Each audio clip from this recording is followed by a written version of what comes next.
สบ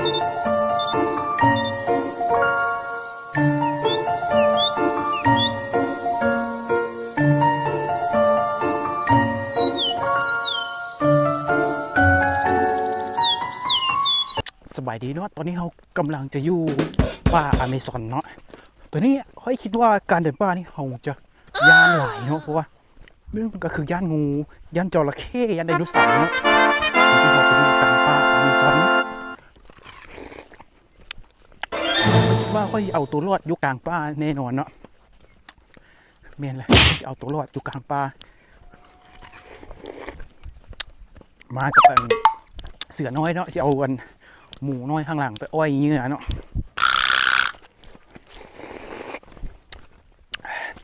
การเอาตัวรอดค่อยต้องได้กินน้ำไหมเนาะเพราะว่าค่อยต้องเอาตัวรอดเนาะเพราะว่าค่อยหิวน้ำก็ต้องเอาตัวรอดเฮ้ได้เพราะค่อยต้องหิวน้ำเฮ้เอากลางตัวรอดอยู่กลางป่าเดี๋ยวนี้กำลังจะมีพายุมรสุมเนาะที่จะเข้ามาจะเข้ามาแล้วเนาะเข้ามาแล้ว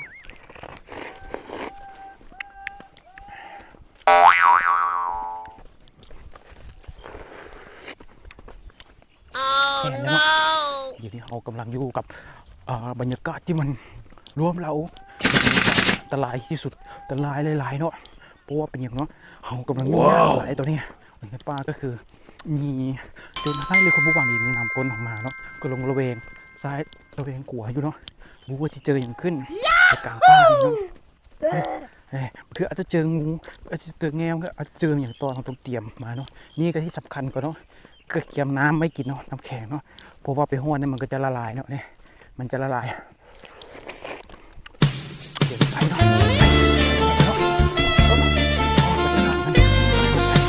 เราเลยมาเลยอยู่กลางป่าไม่ซ้อนทีนี้เปื้อนไหลเปื้อนไหล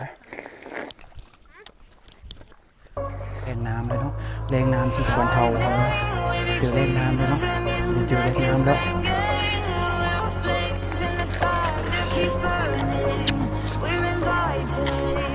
เจอแล้วเดี๋ยวนี้ค่อยคิดว่าค่อยจะเจอแล้วเดี๋ยวนี้ก็เจอแล้วเดี๋ยวค่อยก็จะกินใหม่ๆเพื่อบรรเทาชีวิตเนาะเดี๋ยวนี้อยู่กลางป่าอะไรเดี๋ยวนี้ค่อยเมื่อยเดี๋ยวนี้ค่อยเมื่อยหลายเดี๋ยวนี้ไปเดินกินน้ำไปตัวนี้กินน้ำเมื่อยหลายเดี๋ยวค่อยกำลังไปแล้วมันมีมื้อนึงเนาะที่มีคนหลงป่าเนาะตัวเพื่อนเอาชีวิตรอดอยู่ในกลางป่าเลยเพื่อนหูวิธีใดจะหูวิธีใดบ่อยู่กลางป่า